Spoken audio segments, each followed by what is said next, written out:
نبی صلی اللہ علیہ وسلم نے فرمایا کہ لیلۃ القدر میں یہ دعا زیادہ پڑھا کرو، اللہم انک عفو تحب العفو فاعف عنا۔ اے اللہ تو معافی کو پسند کرتا ہے، سراپا معافی ہے، بس تو ہمیں معاف کر دے۔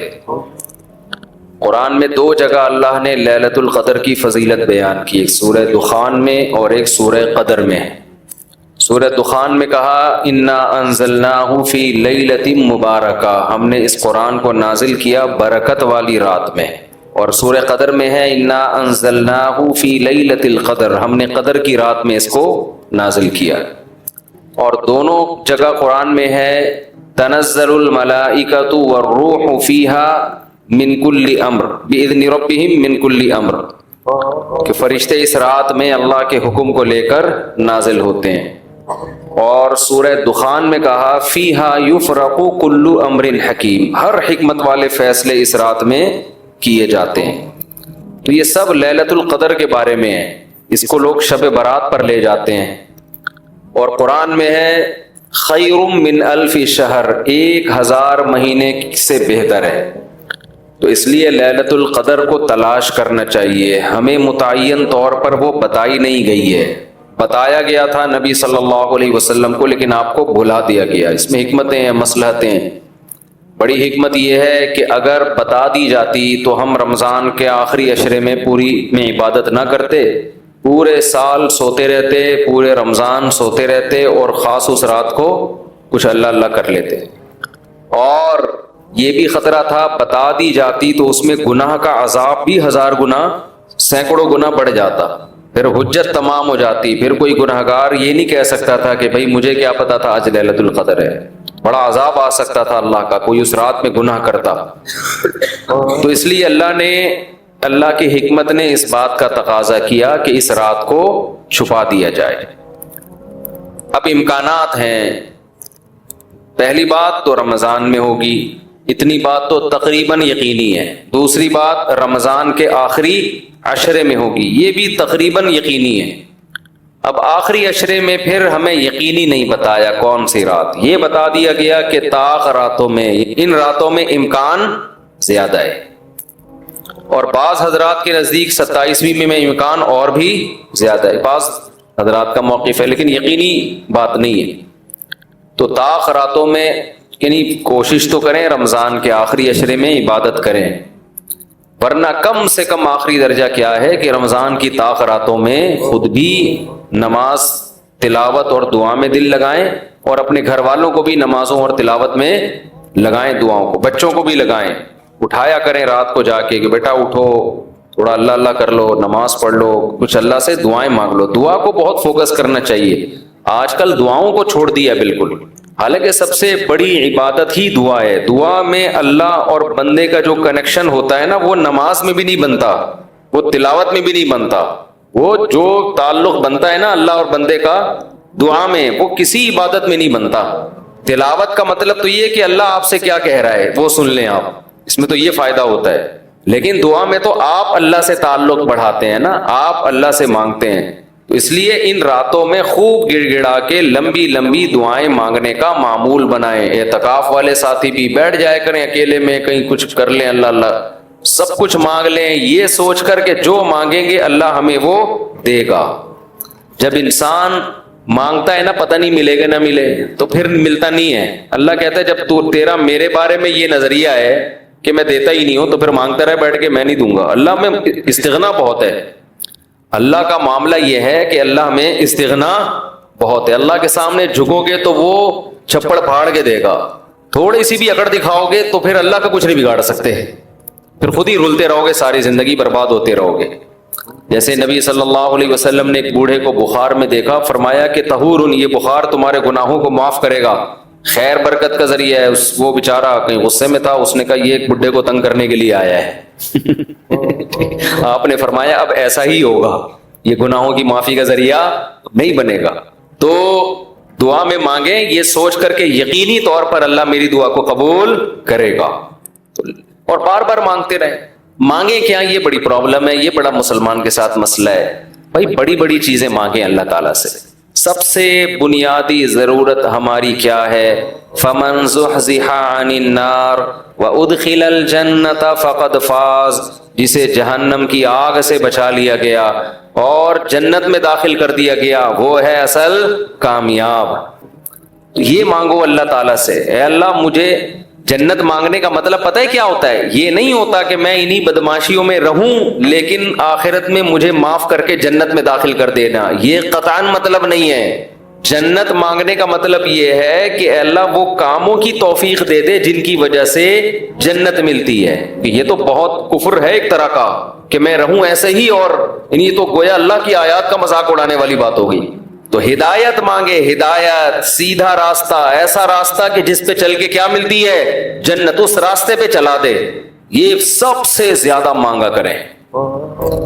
اور جو دین کے کام میں لگے ہوئے ہیں، مبلغین ہیں، علماء ہیں، دینی مدرسے کے طلباء ہیں، وہ ایک اور دعا بہت زیادہ مانگا کریں، کیونکہ ان کو صرف جنت تھوڑی چاہیے، ان کو تو یہ چاہیے کہ ہمیں اللہ نے پیغمبروں کا وارث بنایا ہے، تو ہم سے اے اللہ تو دین کا کام بہت زیادہ لے لے، جو ہمارا مقصد ہے، ہمارا ہدف ہے۔ اگر ایک عالم کاروبار کامیاب کر کے چلا گیا تو یہ کون سا تیر مار لیا اس نے؟ یہ کوئی اس کا اصل کام تھوڑی تھا۔ ایک عالم شادی کر کے 4 شادیاں کی اور دھڑا دھڑ بچے پیدا کر کے دنیا سے چلا گیا، کام تو یہ بھی اچھا کیا اس نے، لیکن یہ اس کا اصل ہدف؟ یہ تو کوئی بھی کر سکتا ہے۔ یہ تو ابو ظہبی کے جو سابق بادشاہ تھے، ان کے میرے خیال ہے 100 کے قریب کہا جاتا ہے بیٹے تھے ان کے، دھڑا دھڑ شادیاں کی انہوں نے۔ وہ لوگ تو پھر طلاقیں دے دے کے بھی کرتے رہتے ہیں نا عرب بادشاہ، انہیں کوئی نہیں پوچھتا کہ طلاق دے بھی دیں ہم تو آپ، اور نہیں یہ گھر کا شروع کر دینا، پٹو گے بہت برے طریقے سے، اور ویسے بھی شریعت میں پسندیدہ کام نہیں ہے طلاق دینا۔ لیکن عرب لوگوں کے پاس پیسہ بہت ہے، وہ بھائی ایک بیوی کو طلاق دی، یہ بھائی بنگلہ دے دیا، وہ خوش ہوتی ہے، چل بھائی بنگلہ ملا، ایک اور شادی کی، تو ان کے ہو جاتے ہیں 100۔ تو عالم کا اصل کام کیا ہے؟ اللہ اس سے دین کا کام لے لے۔ جیسے پیغمبروں کو دنیا میں بھیجا گیا دین کی خدمت کے لیے، وہ اگر وہی نہ کریں تو پھر ان کا مقام اور مرتبہ ہے؟ ظاہر ہے ان کا مقام کس لیے؟ دین کی خدمت۔ تو جو دینی مدرسوں کے طلباء ہیں، علماء ہیں، ان کا تو یہ فرض ہے کہ اتنا مانگے اللہ سے کہ اللہ ہماری صلاحیتیں ضائع نہ ہوں، تو ہم سے دین کا بہت زیادہ کام لے لے۔ ایک عامی آدمی بھی یہ دعا مانگ سکتا ہے، لیکن طلباء اور علماء کے لیے اس کی اہمیت زیادہ ہے۔ تو اس میں ہمارے حضرت یہ دعا بتایا کرتے تھے، اے اللہ اخلاص کے ساتھ کام لے لے دین کا، کیونکہ دین کے کام میں بہت دفعہ ریاکاری آتی ہے۔ کام دین کا ہوتا ہے لیکن پھر آدمی کی اپنی انا شامل ہو جاتی ہے، اپنی پبلسٹی، میں بڑا بن جاؤں، میری پروموشن ہو، مجھے لوگ واہ واہ کریں، یہ نفس کی خواہش اس میں کیا ہوتی ہے؟ شامل، اور اس سے دین کا کام تو ہو جاتا ہے، آپ کو قیامت کے دن ٹکے کا بھی اجر نہیں ملتا۔ کیوں؟ حدیث میں آتا ہے ان اللہ رب یؤید ھذا الدین برجل فاجر او کما قال صلی اللہ علیہ وسلم، اللہ بعض دفعہ کسی فاسق سے بھی دین کا کام لے لیتے ہیں، اس کا اللہ کی نظر میں مقام نہیں ہوتا لیکن بعض دفعہ کام اللہ اس سے لے لیتے ہیں، ہو جاتا ہے لیکن مقبول نہیں ہوتا وہ۔ تو اخلاص کے ساتھ دین کے کام کی اللہ توفیق دے، کس کے ساتھ؟ اخلاص۔ دوسرا عافیت کے ساتھ۔ دین کے کاموں میں آزمائشیں بہت ہیں، جیلیں بھی ہیں، لوگوں کی صلواتیں بھی ہیں، تو انسان اللہ سے دعا یہی مانگے کہ عافیت کے ساتھ ہو جائے، آزمائشوں میں نہ گھروں میں۔ اور تیسری بات، قوت اور ہمت کے ساتھ۔ قوت الگ چیز ہے، ہمت الگ۔ پاور بھی ہو میرے پاس کام کی، کمزور آدمی دنیا میں کام نہیں کر سکتا، تو کام بھی قوت کے ساتھ ہو، پاور کے ساتھ، جاندار کام ہو، کچھ کر کے جاؤں دنیا سے، لوگ کہیں بھائی، لوگ کہیں نہ کہیں، اللہ کہے کہ کچھ کر کے گیا ہے۔ لوگوں کو بعض دفعہ پتہ ہی نہیں ہوتا، کر کوئی اور رہا ہوتا ہے، کیش کوئی اور کرا رہا ہوتا ہے، تو اللہ کو پتہ ہے، اللہ کہے کہ واقعی تو کچھ کر کے آیا ہے۔ اور چوتھا، ہمت کے ساتھ۔ طاقت ہوتی ہے، بہت سے طاقتور ہم نے دیکھے ہیں سستی کی وجہ سے کام نہیں کر رہے ہوتے، پوستیوں کی طرح پڑے رہتے ہیں۔ وہ پاور بھی ہوتی ہے، بولنے کی طاقت، چلنے کی طاقت، دوڑنے کی طاقت، لیکن کیا ہر دوڑنے والا دوڑتا بھی ہے؟ اس کے لیے ہمت بھی تو چاہیے نا۔ کمزور میں ہمت ہوتی ہے، طاقت نہیں ہوتی۔ طاقتور میں، یعنی اگر کمزور میں ہمت ہو، طاقت نہ ہو، وہ بھی کسی کام کا نہیں۔ آپ میں طاقت ہے مگر ہمت نہیں ہے، آپ بھی کسی کام کے نہیں ہیں۔ تو ہمت کے ساتھ، تو یہ 4 الفاظ کے ساتھ دعا مانگا کریں، اے اللہ دین کی خوب خدمت لے لے، اخلاص کے ساتھ،